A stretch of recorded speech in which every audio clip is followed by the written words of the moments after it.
Just give me a minute. Let me just trace it out. Yeah, here it is. In the mood of servitude in Bhakti Alokit 12. Database. This must be database. Yeah,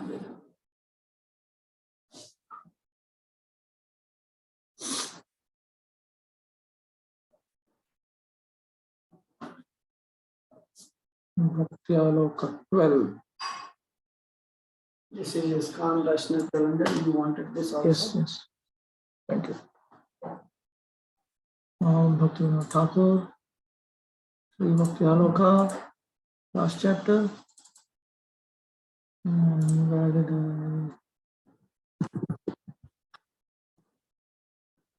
the mode of servitude?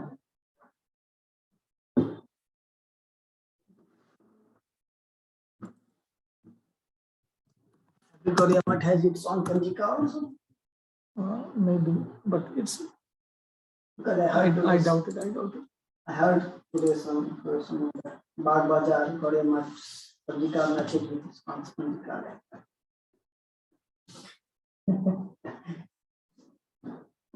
All right.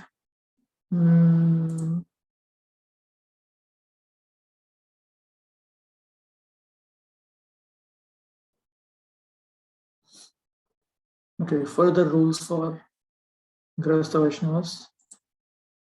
The mood of servitude is proper for a living entity. The mode of being Lord is detrimental.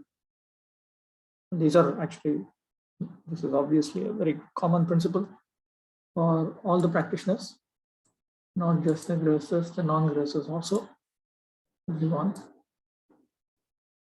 As stated in the Chaitanya Bhagavat, Udar Bharan Lagi Ebe Papi Saab Lawa Ishwar Ami Mule Jarad Gaur. Lawai Ishwar Ami Mule Jarad Gaur. Ukrer Bhaksha Deha Ihare Loya. Volaye Ishwar Vishnu Maya Mugdha Hoya. All sinful people claim to be God in order to fill their bellies, although factually they are idiots. The Bengali text of Chaitanya Bhagavat is also quite strong. Accepting the material body which is meant to be eaten by the dogs, they call themselves God under the influence of Lord Vishnu's external energy. A Grihastha Vaishnava should model his character after that of Lord Chaitanya and his followers in their Grihastha pastimes. A householder should follow the ways of life and obtain his means of livelihood as exhibited by Lord Chaitanya and his followers. We are talking of his followers, means his followers during his time. If one desires Krishna in all his activities, then those activities are auspicious. By endeavoring to gratify one's senses and attain irrelevant fruits, one becomes a materialist. For a devotee to remain a householder or to become a renunciate is the same thing. Srila Ramananda Rai, Sri Pundarika Udyanidhi, Sri Srivas Pandit, Sri Shivananda Sen, Sri Satyaraj Khan, and Sri Advaita Prabhu were all Grihasthas and have shown us the way of faultless living.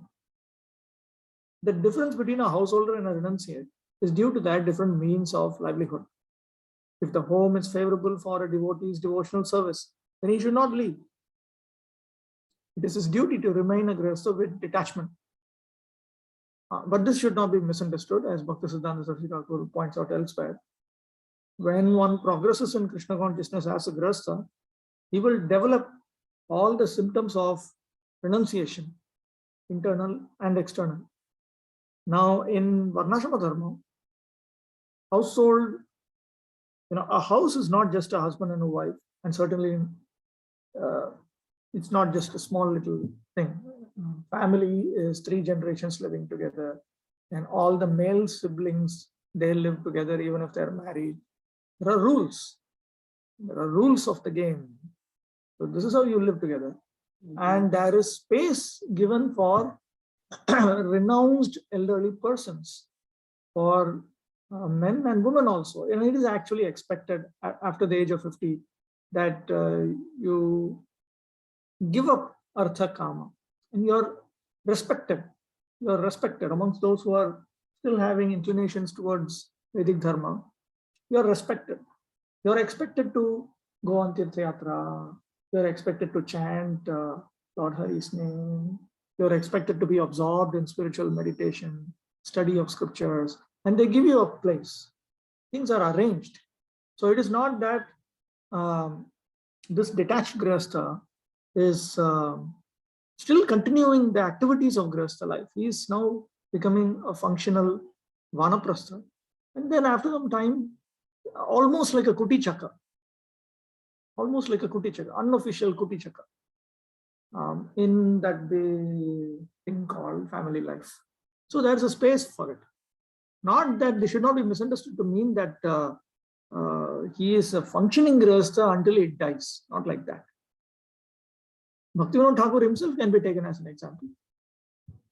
Bhaktisiddhanta Saraswati Thakur says that Bhaktivinoda himself finally took Paramahamsa sannyas just to clear this misconception. But when the home becomes unfavorable for his service, he then becomes eligible to leave home. Now, leave home literally means physically go away. At that time, the detachment he develops for his house through his devotion service is accepted. For this reason, Srivas Pandit did not leave home. For this reason, Swarup Damodar took sannyas. All genuine devotees have remained either at home or in the forest due to this consideration. In any case, the Gaudiya Vaishnava Dharma, as exhibited by Bhaktivinoda Thakur, is that you are supposed to increase your chanting. He states in Harinam Chintamani, one begins with 1 round, then 2, then 3, then 4, then one increases in multiples of 4, 8, 12, 16, 20, 24, until he comes to 64. Then he increases in multiples of 64, 128, 192. Then one chants uninterruptedly. And then he comes to the platform of Nishtha. And then he progresses further. So this is a standard process. Now this can be executed in the infrastructure of home if family members are favorable towards Vairagya Vidya Bhakti. If they are unfavorable towards Vairagya Vidya Bhakti, then he has to set up another infrastructure. Not that he has to create one. Naturally goes away.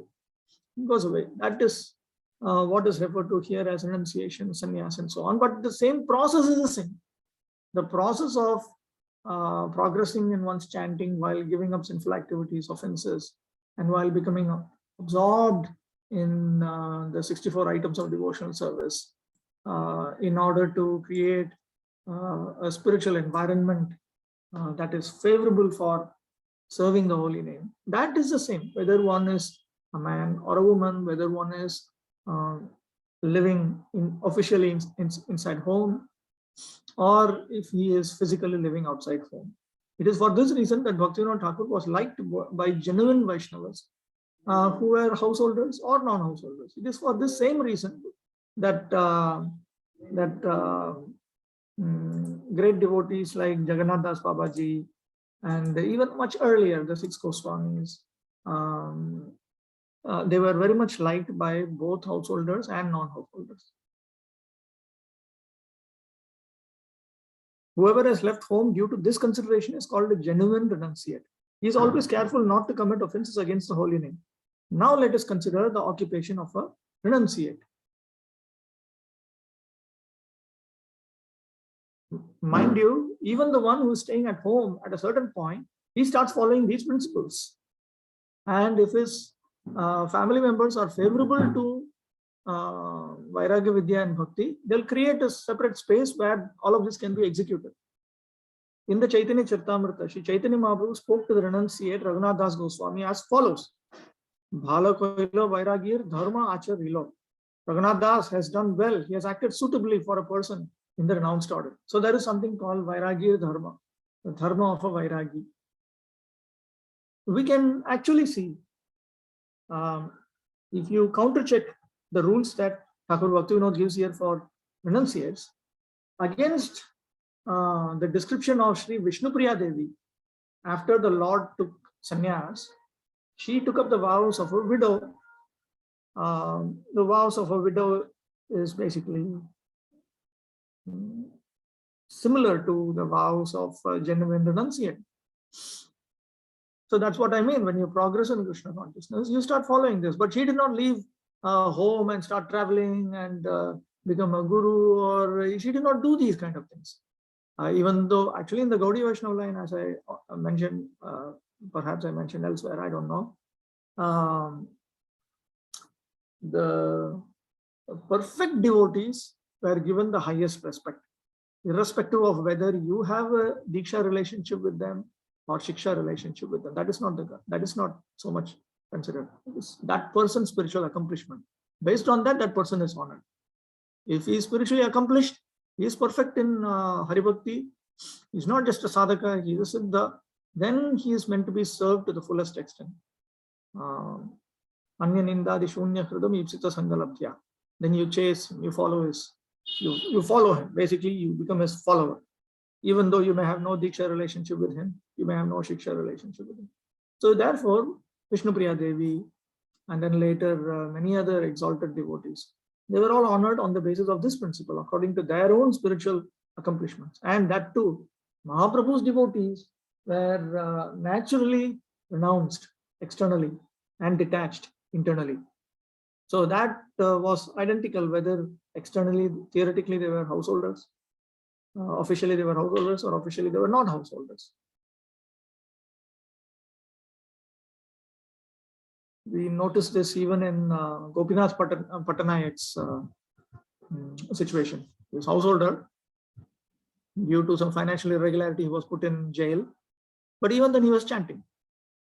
He was chanting very seriously, and Lord Chaitanya appreciated it. It's always been, that principle has always been there. Only distinction is the infrastructure. It is not that because I'm at home, I can enjoy my senses to the maximum possible extent and still expect to be honored like a renounced, advanced Vaishnava. Not like that. Similarly, a renunciant is also expected to be renounced externally. You cannot simply claim that, oh, I'm internally very detached, but externally I like to eat nice food.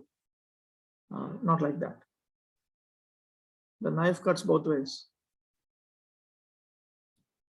Vairagi koribe sada nama sankirtan. Magiya khaiya kore jivan rakshan. A person in the renounced order should always chant the holy name of the Lord. He should beg some alms to eat, and he should sustain his life in this way. Vairagi hoiya jeba kore parapeksha. Karja siddhi nahe Krishna koren upeksha. A Vairagi, a person in the renounced order, should not depend on others. If he does so, he will be unsuccessful and he will be neglected by Krishna. Vairagi hoiya kore jihvar lalos. Paramartha jayar hoye roser vosh. If a renunciant is eager for his tongue to taste different foods, his spiritual life will be lost and he'll be subservient to the tastes of his tongue. And while I'm here, let me also look out for. Okay, let me first read this, then there are some things I need to point out. Vairagir kritya sada nama sankirtan shakapatra fal mule udar bharan.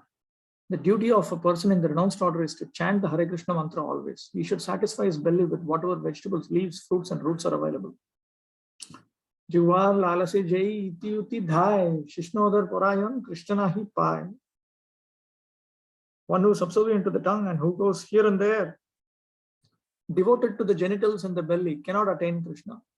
Gramya katha na shanibe, gramya varta na koshibe, bhalo na khaibe, or bhalo na puribe. Do not talk like people in general, or hear what they say. You should not eat very palatable food, nor should you dress very nicely. Omani manata hoiya Krishna naam svada love. Broje Radha Krishna Seva Manase Koribe. Do not expect honor, but offer all respect to others. Always chant the holy name of Lord Krishna. And within your mind, render service to Radha and Krishna in Vrindavan. Just give me a minute.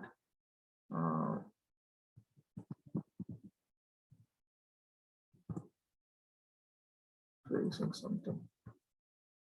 Okay.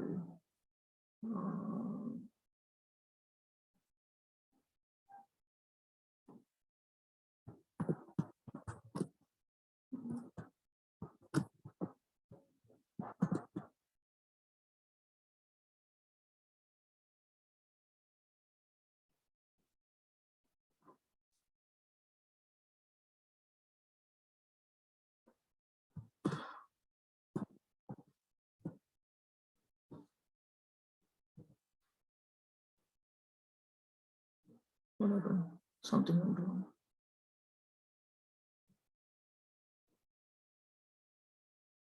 Here is something from Devadharma. গৃহস্থ অবস্থাটি জীবের আত্মতত্ত্ব উদয় করিবার ও শিক্ষা করিবার চতুষ্পাঠী বিশেষ। শিক্ষা সমাপ্ত হইলে চতুষ্পাঠী ত্যাগ করিতে পারে। Grihasthashrama is a school for the living being to study and realize spiritual truths. Once his studies are over, he can leave the school. This is, please ignore this. This is due to wrong layout. It's appearing like this. He then clarifies this by enlisting the symptoms of one whose studies in the school of Grihasthashrama are over. Adav, Stri Sangas Prahashunyata, Sarvajive Purnadaya, Artha Vyavahare Tuchha Gyan, Keval Grasat Chadan Sangraha Janna, Abhav Kale Jatna, Krishne Chuddharati, Bahirmukha Sanghe Tuchha Gyan, Man Opamane Samabuddhi, Bahwarambhe Prahashunnata, Jivane Morane Ragad Desh Rahitya. Freedom from the hankering to associate with women, full compassion to all living beings, the realization that earning money is insignificant, the endeavor to accumulate food and clothing only when they are unavailable, pure bhava bhakti towards Krishna, realization that the association of those averse to Krishna is insignificant, equal disposition towards personal honor and dishonor, being absolutely free from the hankering to take up many ventures, and to be free from attraction and repulsion towards living and dying respectively. He then quotes from Srimad Bhagavatam about those who are fit to graduate from the school of Grihasthashrama. Sarvabhuteshu yah pashyet bhagavad bhavamatmanaha bhutani bhagavati atmanyesha bhagavatottamaha mai ananyena bhavena bhaktim kurvanti yedridham matkrite tyakta karmanas tyakta swajana bandhava srijati hridayam nayasya sakshat dharir avashabhi hitopyaghauga nashaha Pranaya Rasanaya,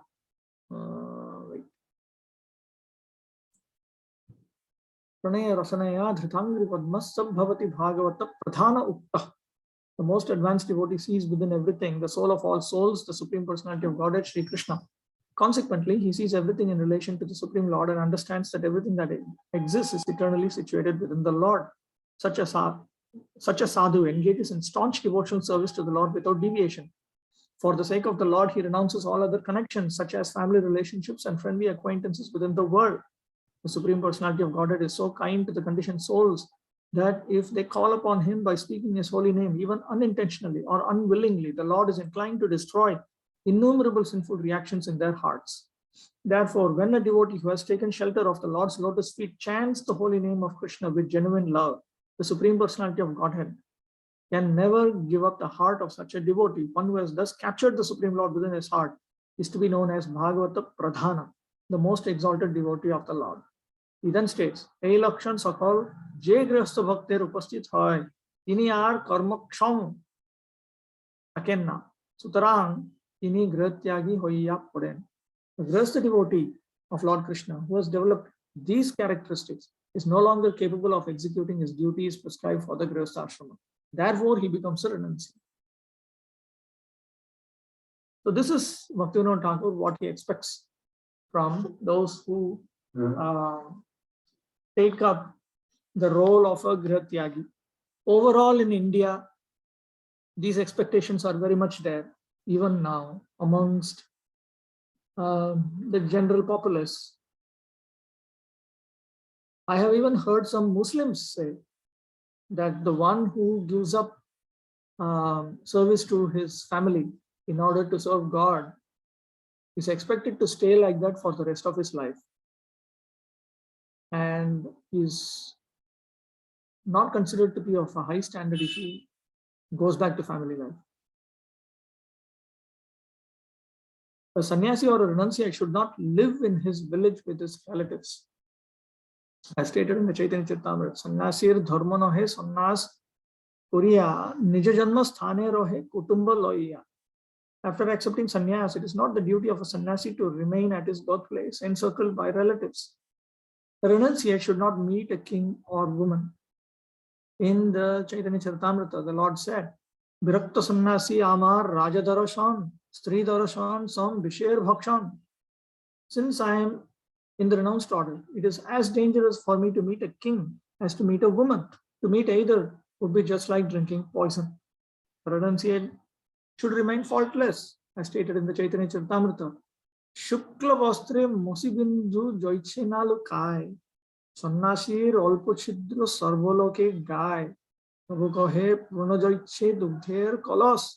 Surabindu pate kehu na kare parash. As soon as the general public finds a little fault in the behavior of a sannyasi, they advertise it like wildfire.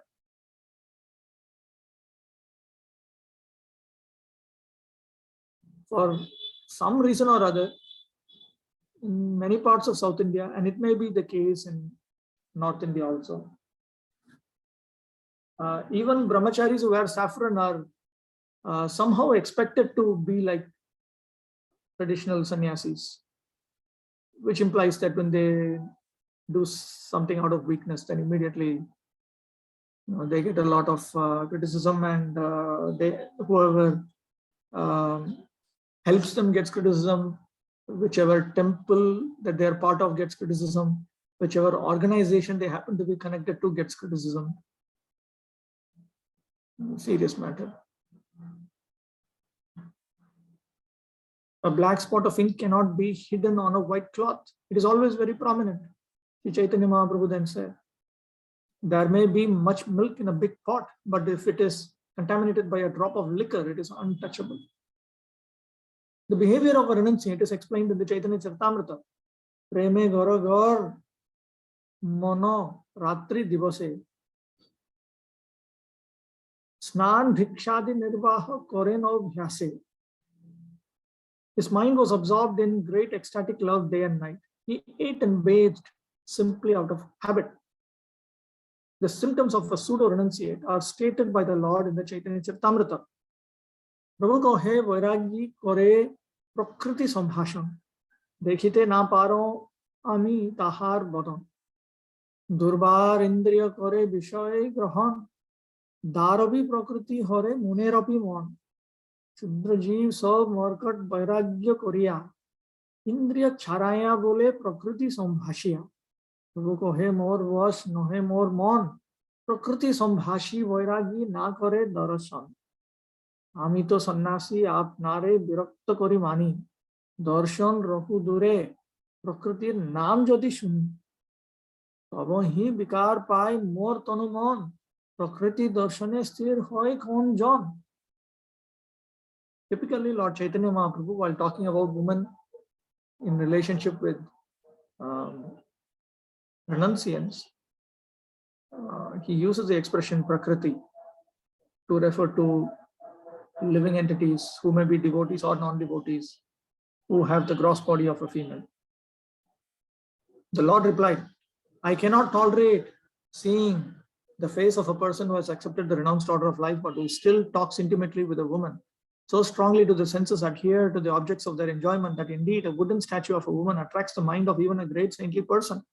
There are many persons with little in their possession who accept the renounced order of life like monkeys. They go here and there, engaging in sense gratification and speaking intimately with women. Śrī Chaitanya Mahaprabhu said, my mind is not under my control. It does not like to see anyone in the renounced order who talks intimately with women.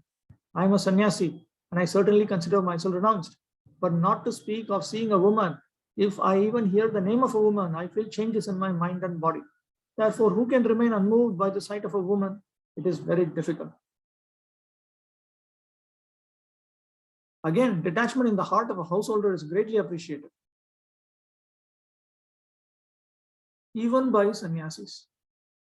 In the Chaitanya Charitamrita, the Lord says, Grasta hoiya nohe rai short varger boshe vishayi hoiya sannasire upadeshe.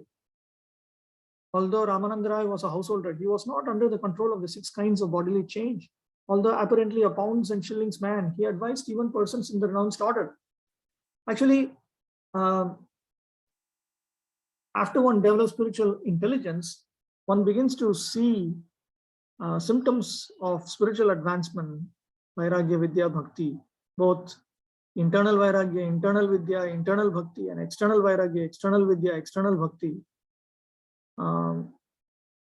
without considering the external ashrama that one officially belongs to. Therefore, even sannyasis would take guidance from Sri Ramananda Raya. Bhaktisiddhanta Saraswati Thakur said that persons like Ramananda Raya are Vidvat sannyasis. That means they are spiritually enlightened as sannyasis, even though they are just playing the role of householders. They are not official sannyasis. You can say they are unofficial sannyasis. A renunciant should not eat foods or accept goods from materialistic people, nor should he invite other renunciants to eat foods or accept goods from such people. In the Chaitanya Charitamrita, Srila Raghunath Das Goswami concludes as follows: Vishayir dravyaloya kori nimantron, prasanna na hoy ihai jani prabhur mon. Mor chitta dravyaloite na hoy nirmal, ei nimantrone dekhi pratishthamatra phal. I invite Sri Chaitanya Mahaprabhu by accepting goods from materialistic people. I know that the Lord's mind is not satisfied by this. My consciousness is impure because I accept all these goods from people who are interested only in pounds, shillings, and pence.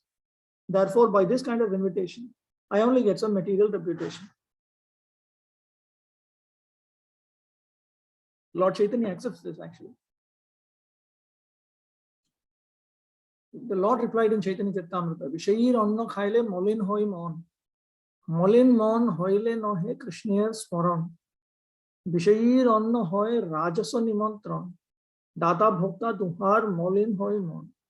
When one eats food offered by a materialistic man, one's mind becomes contaminated. And when the mind is contaminated, one is unable to think of Krishna properly. When one accepts an invitation from a person contaminated by the material mode of passion, the person who offers the food and the person who accepts it are both mentally contaminated. Therefore, those who are more advanced in Krishna consciousness, they are sensitive about whose prasadam to eat. It is not proper for a renunciate to expect unasked for charity. In the Chaitanya Charitamrita, it says, Prabhu kohe bhalo kohilo chadilo singhadar. Singhadare bhikshavritti veshyar achar. Chhatre jai jothalab udar bharan. Anna katha nahi sukhe Krishna sankirtan. Hearing this news, the news, which news? The news that Raghunath Das recently inducted Goswami. He stopped taking the remnants arranged by Lord Chaitanya Mahaprabhu through his servant Sri Govinda, and he went to the Jagannath Puri Sri Mandir, the sacred temple, and he began to take whatever was whatever people left. Hearing this news, Sri Chaitanya Mahaprabhu said, he has done very well by no longer standing at the Simhadwar gate. Such begging of alms resembles the behavior of a prostitute. Okay, and after that also he moved further, he progressed. So now this is the time when Chaitanya Mahaprabhu mentioned this. Gave up even begging at Simhadwar gate. If he goes to the booth where free food is distributed and fills his belly with whatever he obtains, there is no chance of further unwanted talk, and one can very peacefully chant the Hare Krishna Mahamantra. The idea is that just as a prostitute simply goes on looking at each man, looking at, is he my potential customer, is he my potential customer? So Lord Chaitanya considers that when we constantly keep on thinking, now today who's going to give me prasadam, who's going to give me money, and so on, then the Lord does not consider that to be of a high standard. So therefore, he considers that just go to some place where you have some food, fill up your belly with whatever you can, and then go on chanting. Don't unnecessarily talk with materialistic people. So these are standards for renunciants. So all those who are very eager and who are frustrated in family life and who want to quickly become renunciants, please, these are the rules of this game. You have rules of that other game called household life, as given by Bhaktivinoda. Then he is giving now rules of this game. So, it's not, probably this game is more difficult than that game. It's better to just learn tolerance. Lord Chaitanya and Lord Krishna consider that Lord Chaitanya is putting you through the fire of household life to purify you. A renunciant should not construct big temples or residences. By doing so, he becomes entangled in household activities. He should meditate on the service of worshipping Govardhan Shila. In the Chaitanya Charitamrita, it is stated, Ek kunja jal ar tulasi manjari, satvik seva ei shuddha bhave kori, dui dike dui patra madhye komal manjari, ei moto ashta manjari dive shraddha kori. For such worship, one needs a jug of water and a few flowers from a tulasi tree. This is worship in complete goodness when performed in complete purity. With faith and love, you should offer 8 soft tulasi flowers, each with 2 tulasi leaves, one on each side of each flower. Then what about all these big centers, temples, buildings that Bhaktisiddhanta Saraswati Thakur he organized, and then Prabhupada also did? There's a reason for that. Prabhupada explains that Rupa Goswami never built any temple. But there was one Man Singh who was Akbar's minister or some official under Akbar, King Akbar, and he wanted to do some service to Rupa Goswami, and Rupa Goswami told him, okay, build a temple for Radha Govinda. So you see, Srila Rupa Goswami, he is the best of the renunciants. So he has ordered that this should be done. But at the same time, Prabhupada says, Rupa Goswami did not arrange for a room or an apartment in that Radha Govinda temple complex. He continued staying under the tree, under one tree, another tree, another tree, another tree. So sannyasis, they arrange for the grihasthas to do all these things. For grihasthas, temple service is almost essential. Almost. And to arrange for proper Pancharatrika worship and system, that is very, very important.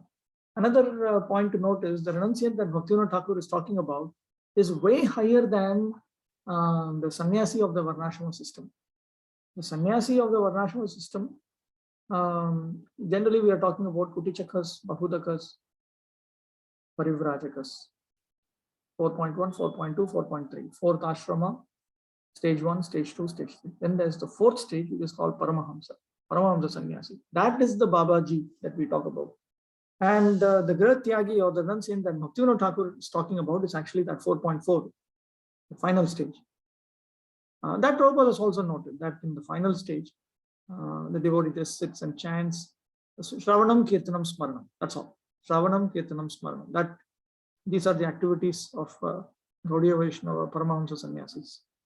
But when you take up statuses lower than that, then it is appropriate to supervise the construction of temples, to even do puja, physical puja, external puja, and so on.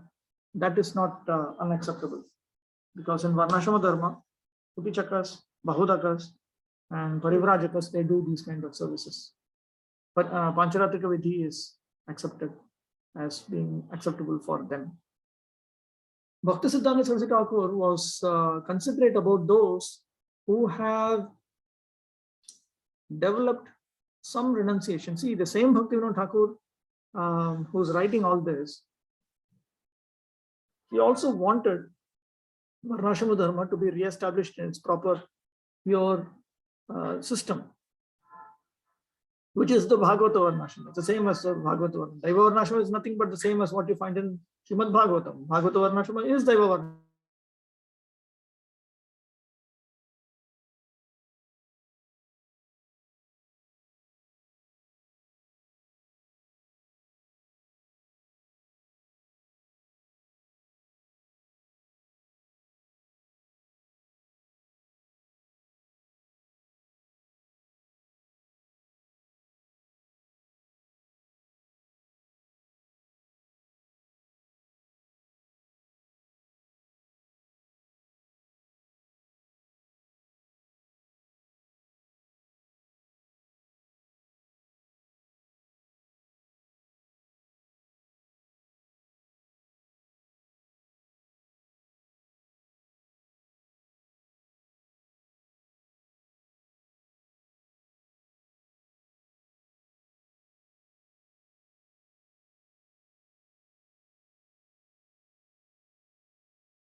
Can you hear me? I got disconnected and I got reconnected, but I can't share my screen. Why can't I share my screen? Because Vinayak Prabhu became the host. Is it? Vinay Prabhu has to allow me to share screen. Vinay Prabhu became host.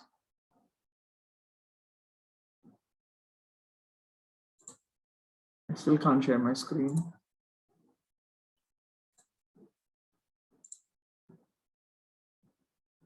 Maybe Vinayak Prabhu unknowingly became host. No, I think there is just a system. It did something. Yeah, because he was the first person who joined after. Yeah, he happens to be the first person, so therefore by default he is made the host by asking to by the god of internet. Hopefully it's not sleeping. You asked him, Vinay Prabhu. I have given a direct message. The host. Anyway, I hope he otherwise. You tell Vinay Prabhu, Vinay Kumar Naik Prabhu, please make me. Yeah, correct. Vinay Kumar Naik Prabhu, please make me the host. There is no other solution for this. Otherwise, I'll continue talking, but they won't be able to see the screen. That's all. So, Prabhu, you could also start again. We will join back. If you end this call, we will join again. Okay, let's all leave and let's all come back.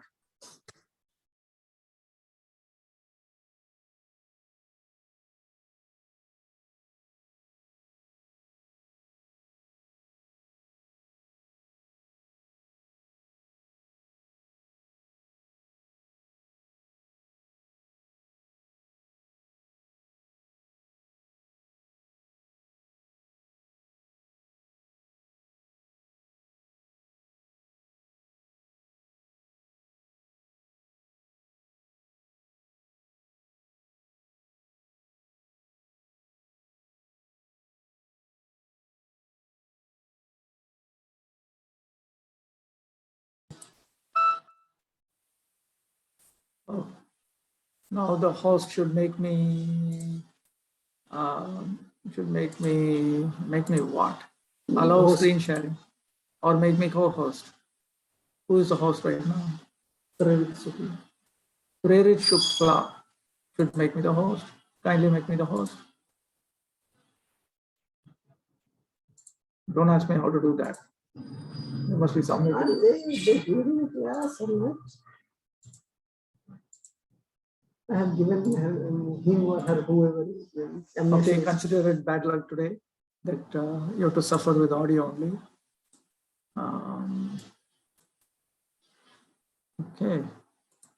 Okay, so the same. About the recording.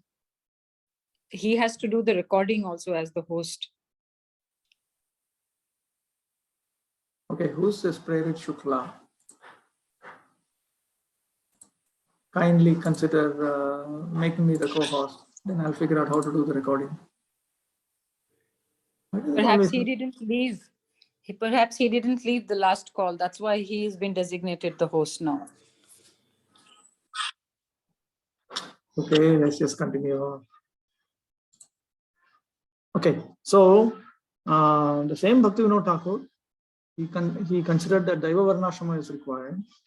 There's a reason for that, because as you noticed here, this was the previous system. The previous system meaning this is the system that was followed up till Bhaktivinoda Thakur's time, that a householder basically attains Bhava Bhakti or Prema Bhakti, then he becomes a renunciant. But then there are also situations of, there are many men who have developed renunciation, detachment.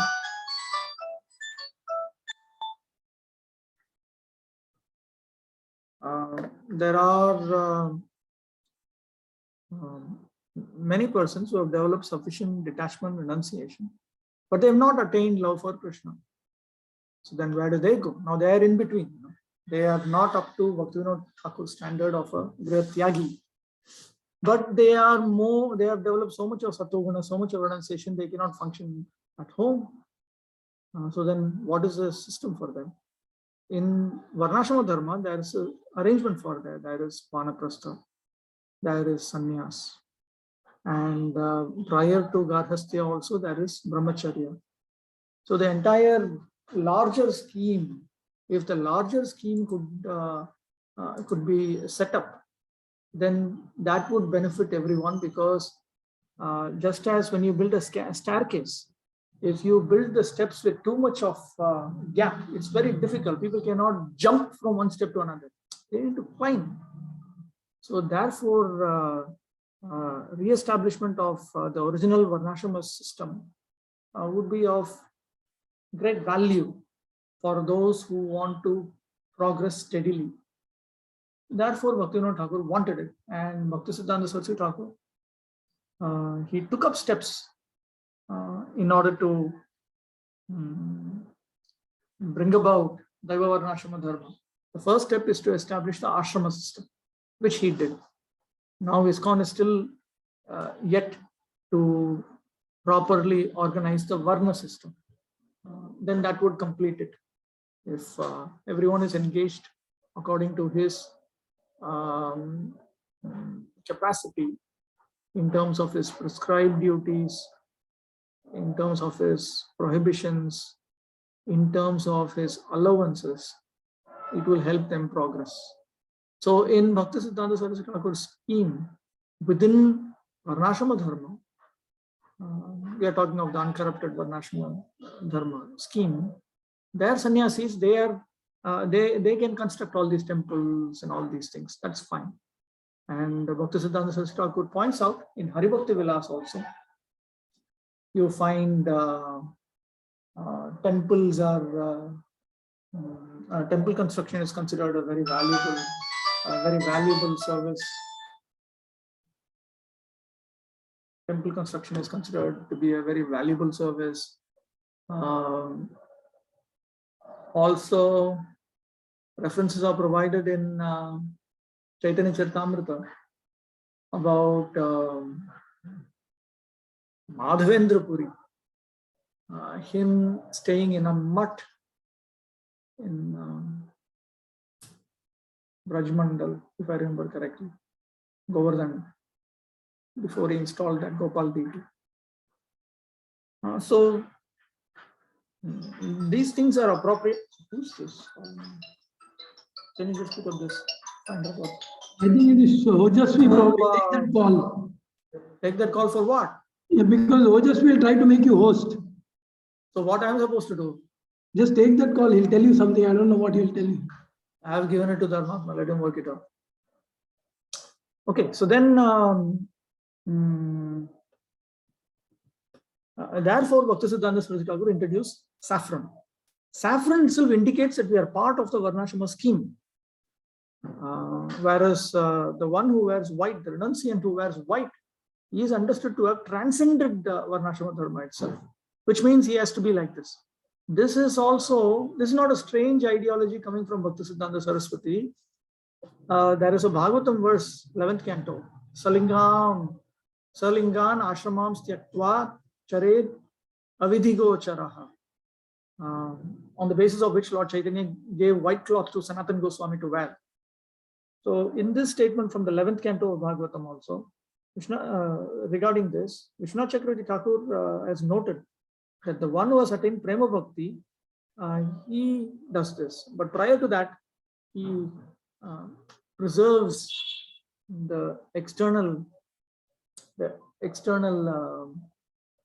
dress and so on, appropriate for renunciation, which means saffron and so on. But one who is a renunciant of Bhaktivinoda Thakur's standard, he has to be very, very careful. Okay. So I'm back in my. This is correct. Are you able to see this? Bhakti Aloka? Okay. Devotees accept the sannyas order of life only in special situations. It is not always required. A Vaishnava born in a Brahmin's family can take such sannyas when he leaves home, but he should not accept the limbs that are averse to his devotional service. Regarding the characteristics of Swarup Damodar Prabhu, it is stated in the Chaitanya Charitamrita Nischinte Krishna bhajibo, eito karane, unmade korilo teho sannyas grahane. Sannyas korila shikha sutra tyag roop, jogapatta nanilo, nam hoilo swarup. He was very enthusiastic to worship Sri Krishna without disturbance. Therefore, it was almost in madness that he accepted the sannyas order. Upon accepting sannyas, Purushottamacharya followed the regulative principles by giving up his tuft of hair and sacred thread, but he did not accept the saffron-colored dress. Also, he did not accept a sannyasi title, but remained as a Naishtika brahmachari. Some may accept sannyas in the form of minimizing his needs. In the Chaitanya Charitamrita, there is the following statement regarding the character of Sri Sanatana Goswami. Tobe Mishra Puraton ek dhuti dilo, tehon dui bahirvas kaupin korilo, Sanatan kohe ami madhu kori koribo, Brahmaner ghore kene ekatra bhikshalobo. When Tapan Mishra gave Sanatana Goswami a used dhoti, Sanatan immediately tore it in pieces to make 2 sets of outer cloth and underwear. Sanatan replied, I shall practice the process of madhukari. Why should I accept full meals in the house of a Brahmin? Madhukari. This is the method. You're supposed to. What is that? And who is that? Some child. Madhukari is actually the activity of a bumblebee. Bumblebee goes to one flower, to another, to another, to another, to another, to another, and takes a little bit of honey from each flower. So this is the system of going to several houses and begging for a little bit of food. It has been, I've been told that Sanatana Goswami created the regulation that one should go to 7 houses and beg, so that we don't become a continuous daily burden. You go every day to somebody's home and finally ask, come on, what is this? Do something, get a job.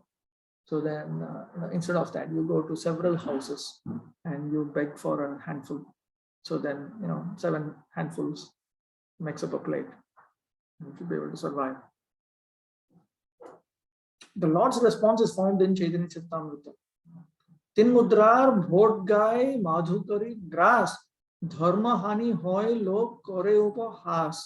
It is contradictory to practice madhukari and at the same time wear a valuable blanket.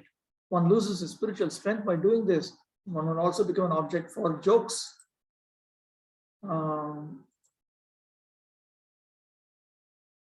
In other words, one should minimize his requirements. Regarding the association of a Vaishnava sannyasi, the character of Sri Madhavendra Puri is described in the Chaitanya Bhagavat. Vishnu Maya Boshe Lok Kichui Na Jane Sakal Jagat Bodho Maha Tamo Gune. People were conditioned by the mode of ignorance and had lost all knowledge due to the influence of Vishnu Maya. Lok Dekhi Dukha Bhave Sri Madhava Puri Yenonahi Tilardho Sambhasha Jare Puri. Madhavendra Puri was deeply pained by the godlessness of the people and he found no one to speak to. Sannasir Swaneva Koren Sambhashan. Seho Apan Are Matro Bole Narayan. Sometimes he would speak to the sannyasis, but to his dismay, he found that they claimed to be Narayan. Jnani Jogi Tapasvi Sannasi Khati Jar. Karo Mukhi Nahi Dasya Mohima Rachar. Jnanis, yogis, tapasvis, and famous sannyasis never spoke about the glories of serving the Supreme Lord. Joto adhyapak sab tarka se bakhane. Tara sab Krishner vigraha nahi mane. All the teachers and professors were only interested in logic and argument. They refused to accept the spiritual form of Lord Krishna. This was the situation almost throughout North India.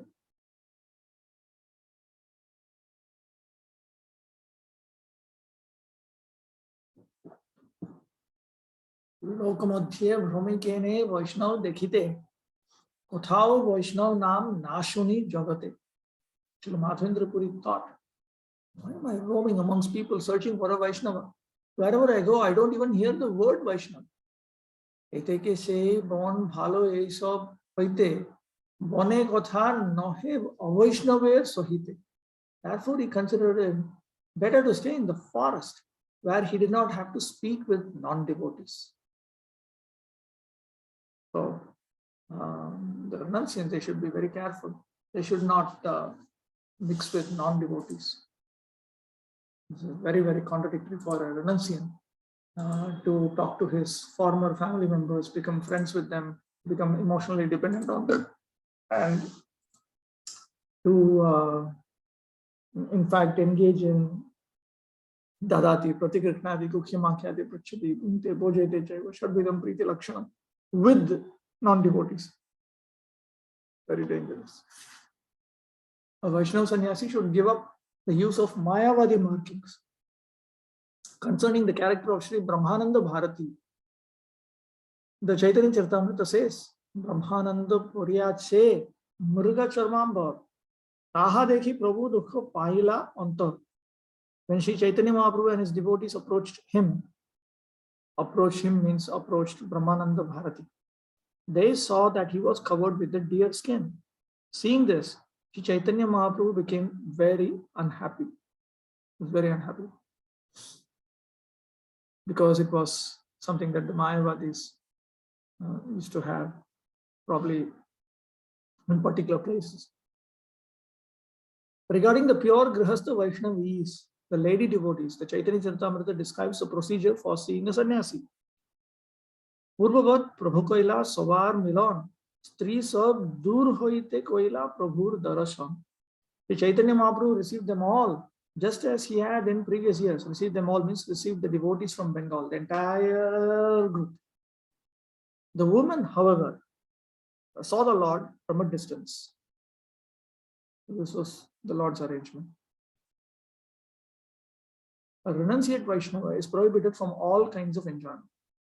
As stated in the Chaitanya Charitamrita, Prabhu kohe sannasir nahi toile adhikar, tahate sugandhi toil parama dhikkar. The Lord replied, a sannyasi has no use for oil, especially perfumed oil such as this. Take it out immediately. Literally, the Lord is saying a sannyasi is unfit for oil massage and oil.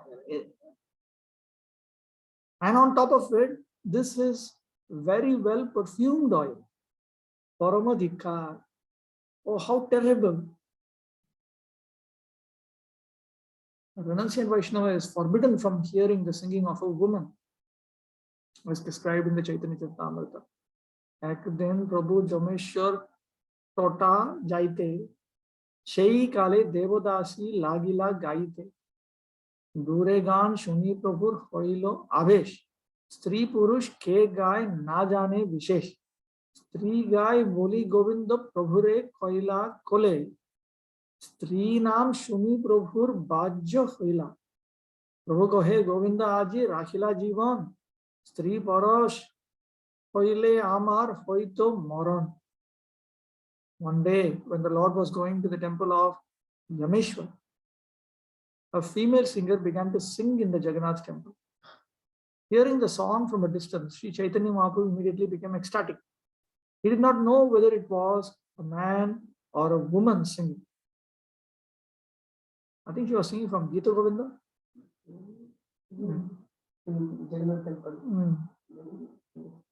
Just then, Govinda caught the Lord in his arms and cried, "It is a woman singing." As soon as he heard the word woman, the Lord became externally conscious. "My dear Govinda," he said, "you have saved my life. If I had touched the body of a woman, I would certainly have died."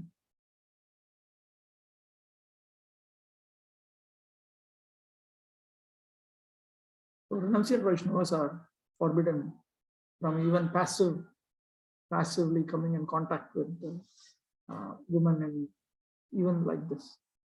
Concerning a renunciate's bedding, the Chaitanya Charitamrita states as follows: Polar Soralate Shoyon Atikshin Kai Sohite Nare Jagadananda Srijila Upay Sukshma Vastra Ani Gaurik Diya Rangaila Shimulir Tula Diya Taha Puraila Tuli Balish Deki Prabhu Krodabishto Hoila Govindere Kohi Shei Tuli Dur Koila Prabhu ko hen khat ek anho padite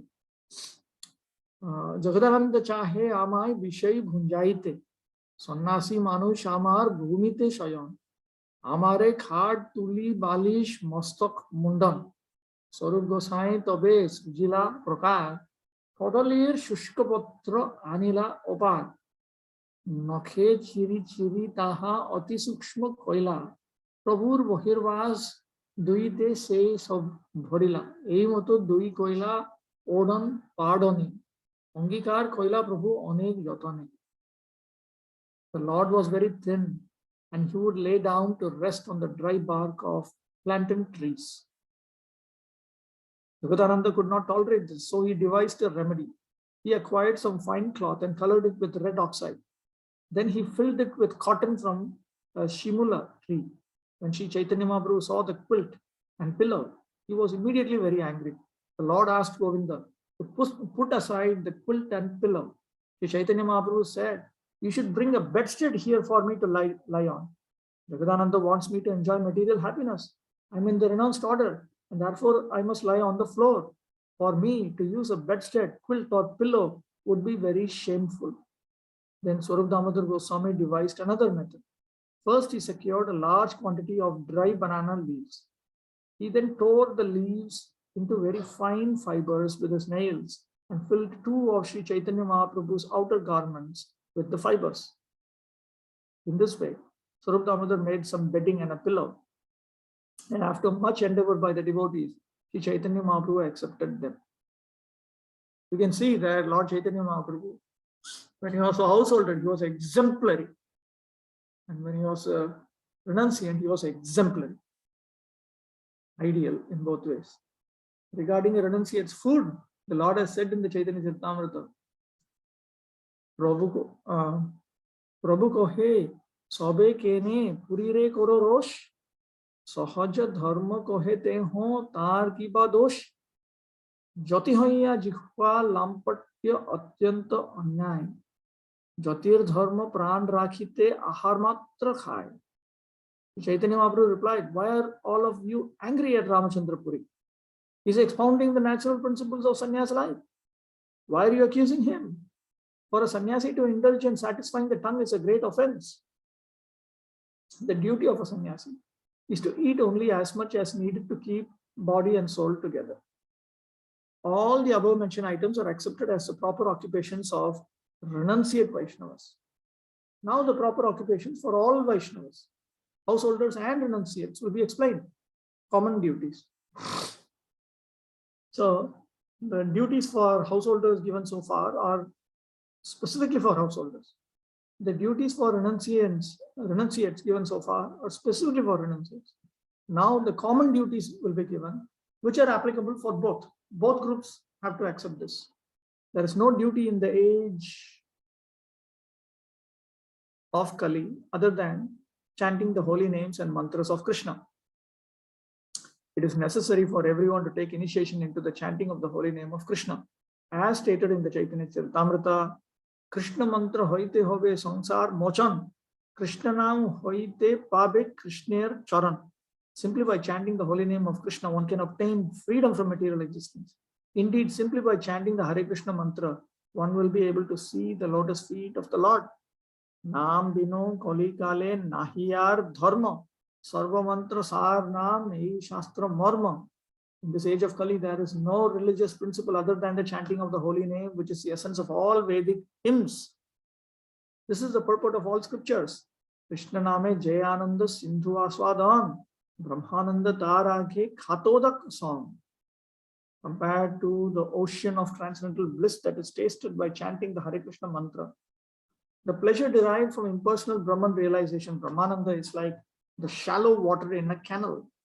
Sadanam loiva jatha labhete santosh. Eito achar kore bhakti dharma posh. One should strictly follow the principle of always chanting the holy name, and one should be satisfied with whatever he gets easily.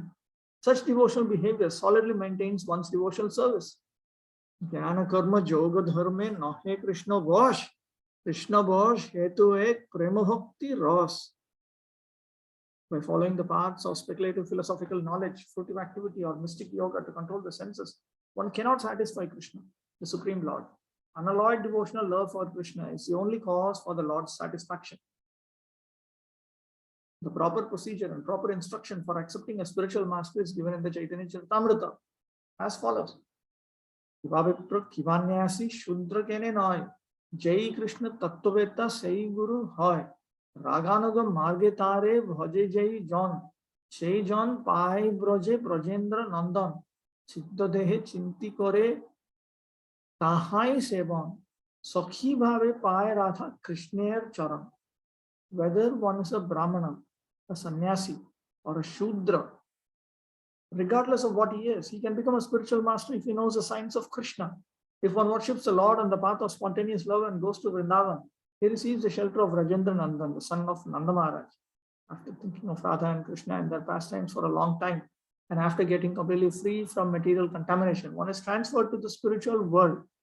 There, the devotee attains an opportunity to serve Radha and Krishna as one of the gopis. One needs to always associate with devotees. One should associate with affectionate devotees who are more advanced, yet of the same temperament. Sajati ashaye snigdhe sadhau sangas swatah vare. As explained in Chaitanya Charitamrita, Shreyo mathe kon shreyo jiver hoy sar, Krishna bhakta sangha vina shreyo nahi ar. Then Sri Chaitanya Mahaprabhu asked, out of all auspicious and beneficial activities, which is best for the living entity? Ramananda Raya replied, the only auspicious activity is association with the devotees of Krishna. Although a Vaishnava comes from a bona fide sampradaya, this association should be considered according to the Lord's statements in the Chaitanya Charitamrita. Prabhu ko he karmi gyani dui bhakti chin, Omar sampradaya dekhi sei dui chin. তবে এক গুণ দেখি তোমার সম্প্রদায়ে সত্য বিগ্রহ করি ঈশ্বরে করহ নিশ্চয়. Chaitanya Mahaprabhu said both the fruity worker and the speculative philosopher are considered non-devotees. We see both elements present in your sampradaya. Lord Chaitanya is talking to the Tattvavadi sampradaya. The only qualification that I see in your sampradaya is that you accept the form of the Lord as truth. This is the one principle the Lord accepted from the Madhva sampradaya, that the Supreme Absolute Truth has a form. Due to a mistake in the translation of Navadvita Mahatmya, there is a myth floating within ISKCON that Chaitanya Mahaprabhu accepted the principle of deity worship from the Madhva Sampradaya. That is simply due to a wrong translation. We do not accept the system of deity worship coming from the Madhva Sampradaya. They in fact consider the deity to be a stone only, stone or whatever, stone, whatever. That is how they think. They say the service from Ramanuja and all those things, but deity worship from this is wrong. Deity worship is we are actually taking from Ramanujacharya, and Bhaktisiddhanta Saraswati Thakur explicitly stated it. And it's a fact. We can simply compare. In the Madhva line, they consider the deity to be stone, jada, inert matter. Before you do puja, the Lord enters into it and accepts your worship through that deity. And then after your puja, the Lord leaves that. So they don't consider that the deity is actually Archavata. We don't accept the principle of deity worship from the Madhva line at all. Rather, we accept the form of the Supreme Lord as being Sachidananda. The principle that the form of the Supreme Lord is Sachidananda, fully transcendental. That principle we are taking from the Madhva line. Anyway, the principle here that Bhaktivinoda Thakur has derived is that even if somebody is from a bona fide sampradaya, that doesn't mean that we accept everything from them, because they may be having some, there may be some, you have to do plus minus analysis. You have to see what is appropriate, what is not appropriate. The founder may be fully perfect, but you have to see right now what's the situation. The same thing applies to groups, organizations, camps within organizations everywhere. You cannot say, oh, such and such a person who started it was pure, perfect, and therefore everything all the followers say today, we accept. You have to do some analysis. Okay, so I'll stop with that. With a note, let me write a note that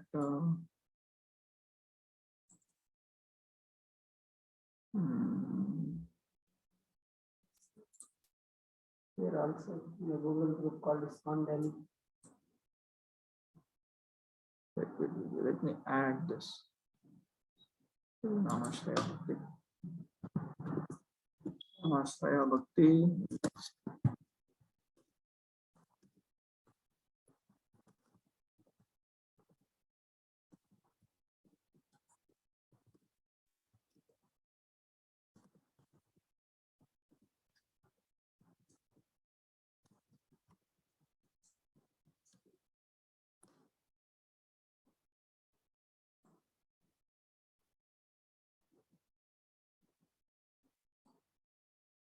Okay, let me look at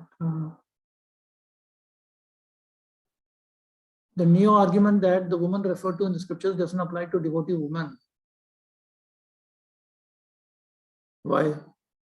Here we can see Bhaktivinoda Thakur pointing out that the devotees from Bengal, when they came to see Lord Chaitanya Mahaprabhu,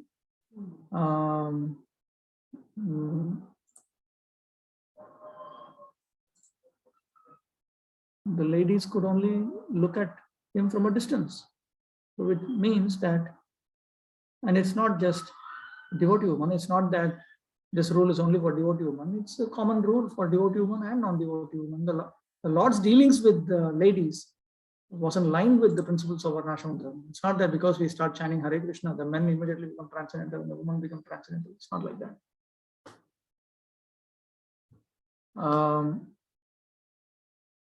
There's a book called Prema Pradeep. It's a novel by Bhaktivinoda.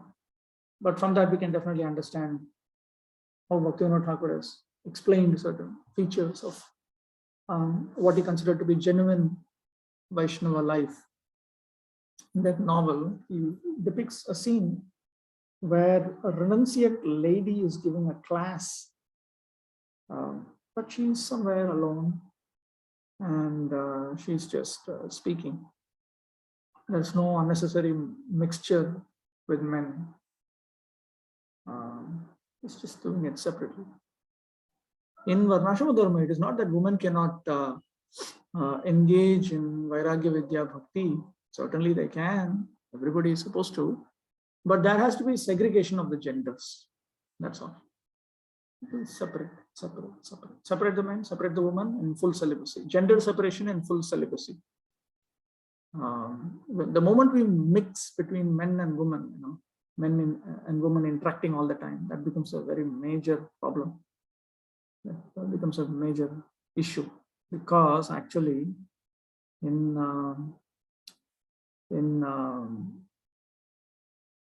Vedic Dharma, that is the principle of Brahmacharya. And Brahmacharya actually refers to 8 different types of Brahmacharya, because there are 8 types of sexual activity. Sexual union of the genitals is the last type of, actually it's not even the last, how do I explain? It is the last phase of the last type of the 8 types of what is considered to be sexual activity. Smaranam, Kirtanam, Keli, Prekshanam, Ruchya Bhashanam, these are all considered to be sexual activity. Remembering the opposite sex, talking to the opposite sex, joking with the opposite sex, private communication. All of this is considered increasingly sexual activity until actually touching the opposite sex and then sexually uniting. Touching involves many things, out of which sexual union is the last phase of it. So all of that is considered sexual activity. All of that is considered sexual activity. Kama. All of that is kama. So Mahaprabhu Bhaktaganer Vairagya Pradhan. If you examine the behavior of the devotees of Lord Chaitanya Mahaprabhu, as approved by Lord Chaitanya Mahaprabhu during his manifest pastimes, you examine that and you will see significant gender separation. Even when the Lord was a householder, he never joked with any woman other than his own wife. He was very careful, but now Das Thakur also notes it. For what to speak of those who are not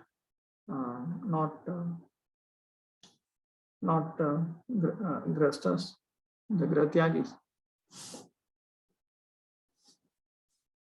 This is on one side, that is on one side. You cannot have the cake and eat it too.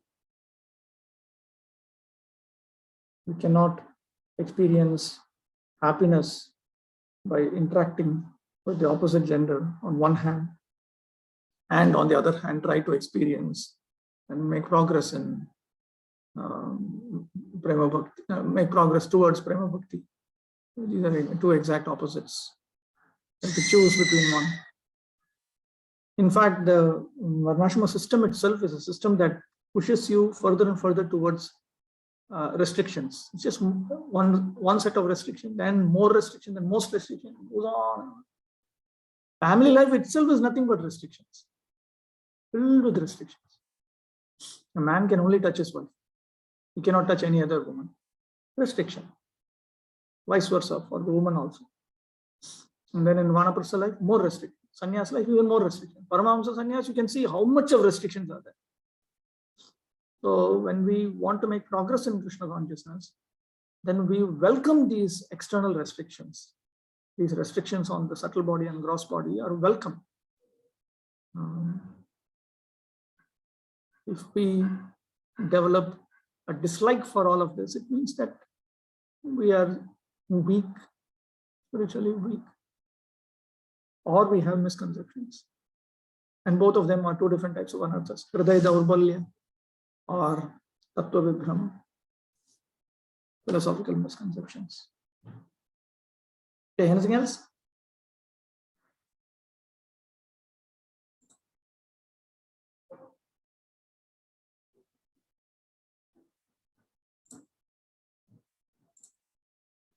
Siddhaswara Prabhu. Hare Krishna Prabhu, Dhamat Pranam. Prabhuji, during your talk, it was mentioned that a sannyasi should not use oil massage. But in practice, we see that some sannyasis do, like they have some bodily requirements also. So, how to understand? As I pointed out, in Varnashrama Dharma, there are different levels of sannyas. Okay. The renunciate that Lord Chaitanya Mahaprabhu and Bhaktivinoda Thakur are talking about is of the highest version. Mm-hmm. So, when as everyone progresses, sannyasis also progress. That also we know. It's not that how they were 30 years back is the same they are now. We notice progress in all the four ashrams. So they also begin to think along these lines. When we were discussing about the duties of the renunciates, and then you also did mention that it can also apply to brahmacharis to some extent. So now, Not necessarily Bhaktivinoda Thakur's criteria, which is for those who have already, according to him, if you haven't attained Bhava Bhakti, you should not even become a renunciant. Yes, sir. It strikes terror into the heart the moment you come across statements like that. But in Varnashrama Dharma, there is something called Brahmacharya, which comes prior to Garhastya. There are four types of Brahmacharya. There is Rairatriya Brahmacharya, Brahmacharya for 3 days and nights. Then there is Samvatsaranta Brahmacharya, there's Brahmacharya for 1 year. Brahmacharya means one takes the vow of celibacy and he engages in study of Vedic scriptures with faith and accepts sadhana. That is what is called Brahmacharya. The vow of celibacy includes the 8 types of Brahmacharya. That's part and parcel of it. So Samvatsaranta Brahmacharya, the second type of Brahmacharya is one takes a 1 year study program. Rairatriya Brahmacharya is only 3 days. 3 days, 3 nights. This is 1 full year. Then there is Anuchan. When one takes up study for the entire curriculum. In Vedic culture, different people are at different levels. There are karmis, there are jnanis, there are yogis, there are bhaktas, and there are different bhaktas who aim to move towards the spiritual world to eternally serve the Supreme Personality of Godhead in different regions or at different speeds they want to go. So corresponding to that in Vedic culture, each one will have a particular curriculum of study. Generally, we are talking about something like 12 years, sometimes 24 years of study. We hear about that also. So that is also there on Anuchan. Go and study for that full period of time. So from the age of 8 to the age of 30 years, or even before that. Different course durations, you can say, might be there. So these three types, they are all temporary brahmacharis, but they follow the rules of brahmacharya without break but they follow it very seriously, but it is time bound. It is brahmacharya up to a particular point only. Then there is a fourth type of brahmacharya called Naishtika brahmacharya, in which one takes the vow of lifelong celibacy. So it is my thought that we should have devotees, first of all, move from one level of brahmacharya to another, instead of just throwing them into Naishtika brahmacharya and say, look, you have to be Naishtika brahmacharya. That's all. In 3 months' time, you can apply for saffron, and the person takes saffron without even understanding what it is. In India, for some reason, a number of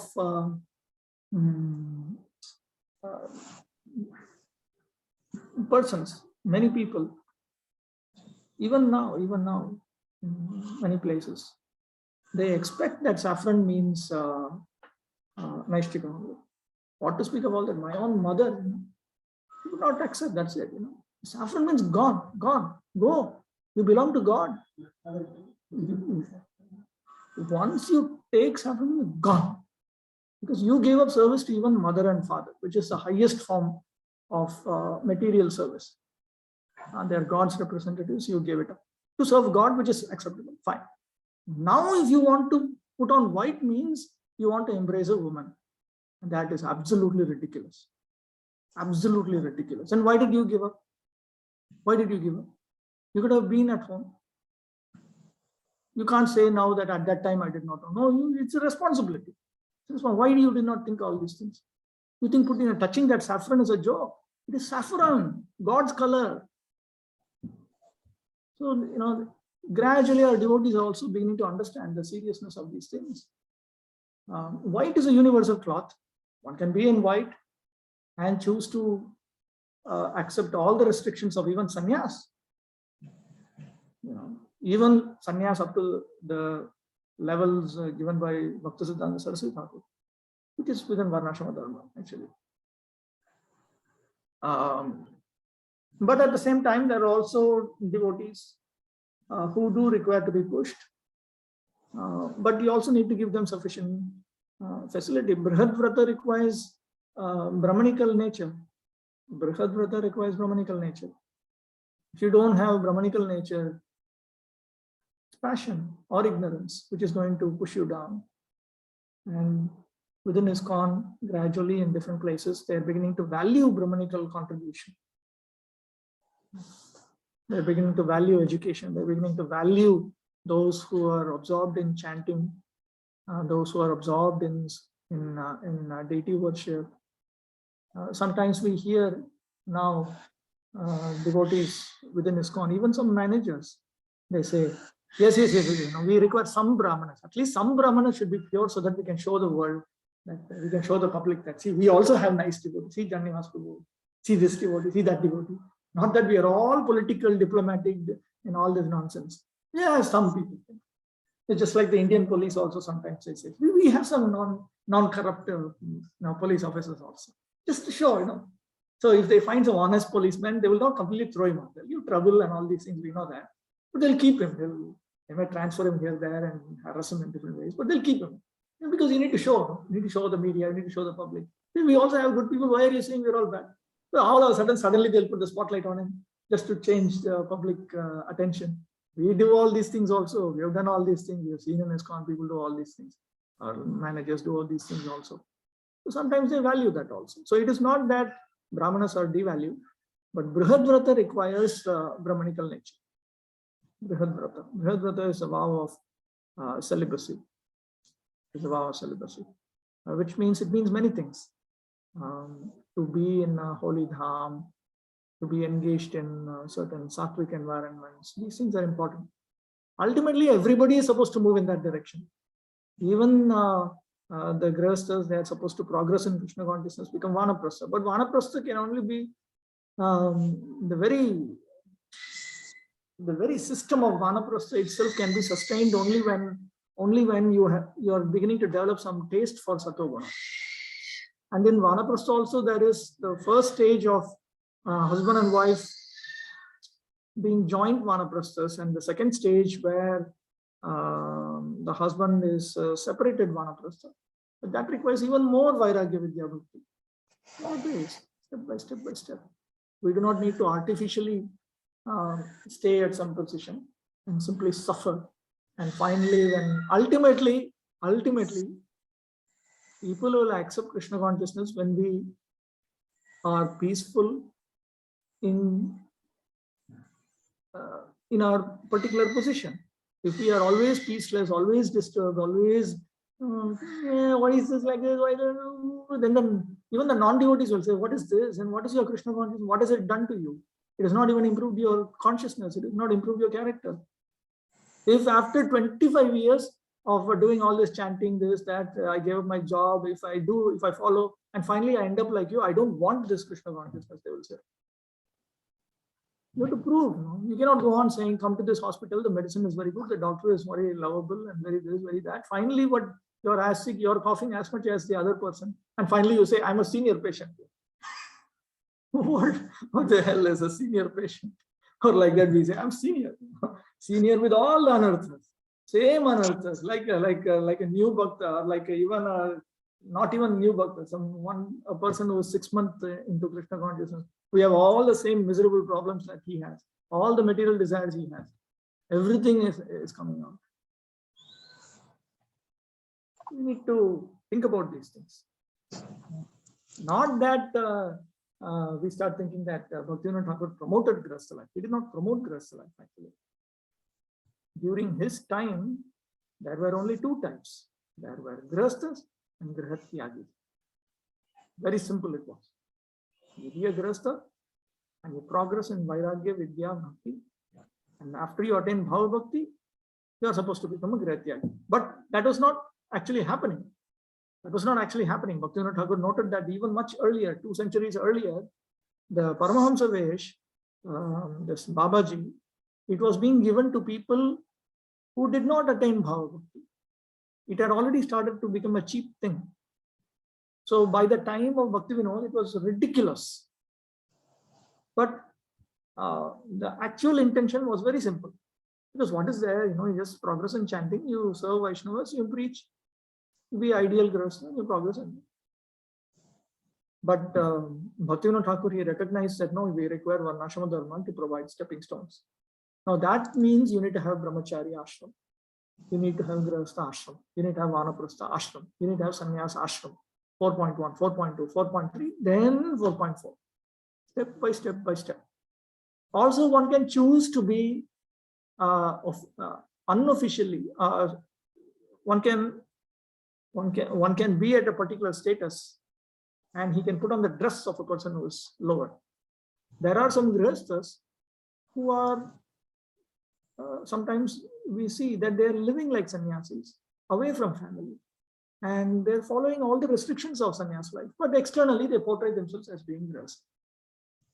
You see that sometimes because they just don't want externally to be a sannyasi. So one can choose to be a brahmachari, a Naishtika brahmachari, and not take sannyas at all. There may be Bhaktisiddhanta Saraswati Thakur was a Paramahamsa sannyasi, but he chose to have the dress of Paramarajaka 4.3. Prabhupada also. Not that you have to become a Babaji externally. That is also there. So many options have been given for us to take advantage of. You can take up whichever is appropriate. The idea behind providing Varnashrama Dharma is you have interim scales for calibration. So imagine just like the school system. The school system is there so that ultimately when you come to the 12th standard, you pass, then you can go and join a university, and then you pass, then you become fit for a job, let us say. Now, if I'm in the primary school, I'm not fit to get that kind of a job. So if I sit for, let us say if I even sit for 12th standard exam when I'm studying in 6th standard, I will fail. So it makes sense to have something called a 6th standard exam. Then you train a little bit and then you have a 7th standard exam. Then you train and you have an 8th standard exam, 9th standard exam. And when you pass the 6th standard exam, everyone appreciates you. Nobody tells you, oh, you're still unfit to pass the 12th standard exam. Nobody talks to you like that. So similarly, in the ashrama system, you're just examined for your level. So have you passed your ashram exam? That's all. We don't keep thinking, have you attained Bhava Bhakti? Bhava Bhakti is a final exam, almost final exam. It's penultimate final exam.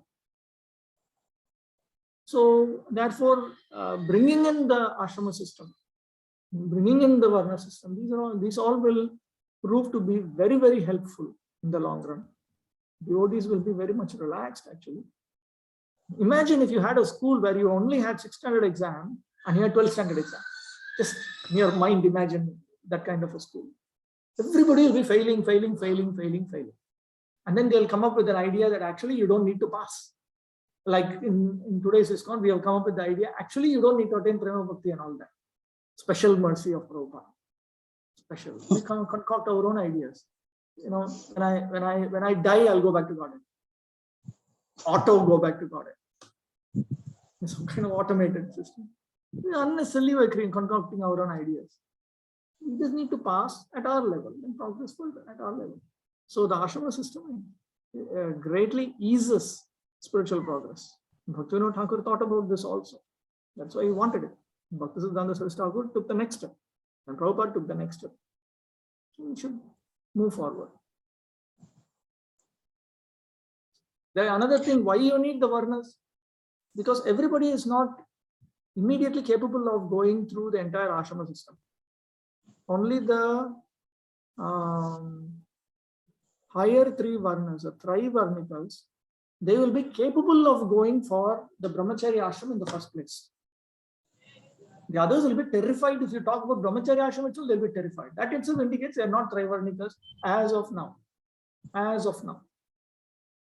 And the Vaishyas, they can go up to Grihastha ashram. They cannot imagine moving into Vanaprastha phase. It's just too disturbing to their mind. So as of now, as long as I have come to the Vaishya Gunakarma conditioning, that much only I can go. The Kshatriya can go up to Vanaprastha. He cannot take up sannyas. He is unfit for sannyas. Just his body, mind, his Gunakarma will not fit in. So that much. And then when one becomes full-fledged Brahmana, pure Brahmana, without having any admixtures of Kshatriya, Vaishya, Shudra, obviously Panchama, Swabhava, then he will be able to progress all the way through. So when Prabhupada says that we have to go all the way through, implies that you have to come to the Brahmanical plane and then move forward. Because prior to that, you cannot. You can try, but it's very difficult. Next to impossible, in fact. You suffer. If a person who has Vaishya nature takes up the vow of sannyas, he suffers greatly. And a Kshatriya takes up sannyas, the vow of sannyas, he suffers also greatly. Very, very difficult. Very difficult. Very difficult. So therefore, there is a system. We progress in chanting, we progress in Panchanga Bhakti, and then we become qualified and we take up that for which we are qualified. So in that way, there's a method. Very useful.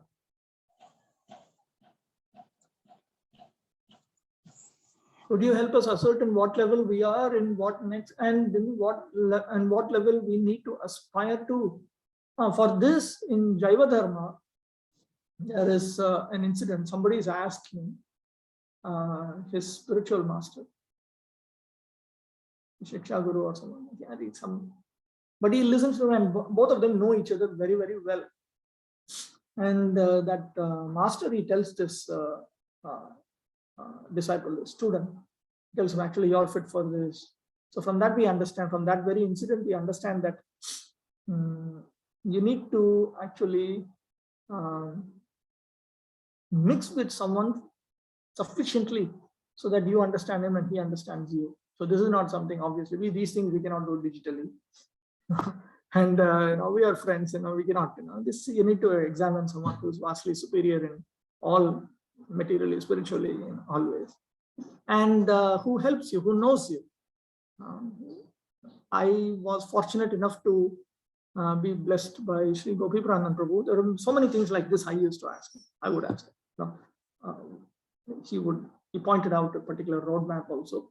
But I would ask him, can I do this? He said no. Specific things, various things I could ask him. If you don't have the association of Sajatiya, Ashaya, Snigdha, Mahattara, Vaishnava, very, very difficult.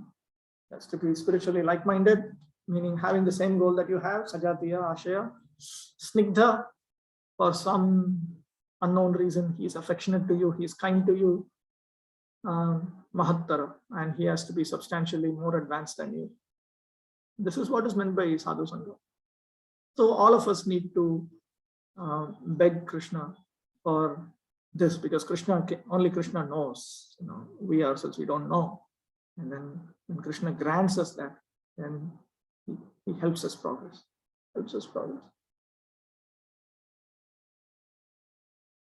And of course, if he gives you something, you can always ask, on what basis are you saying this? And he'll be able to explain it. He'll be able to prove that this is exactly what it's supposed to be.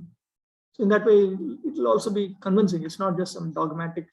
It's just that, he wants you to be like this. He's not exploiting you. He doesn't think that you should forever be his student under him. No genuine Vaishnava Brahmana will ever think like that. All right, it's 12 o'clock. Further discussion, we can have it in Telegram if required.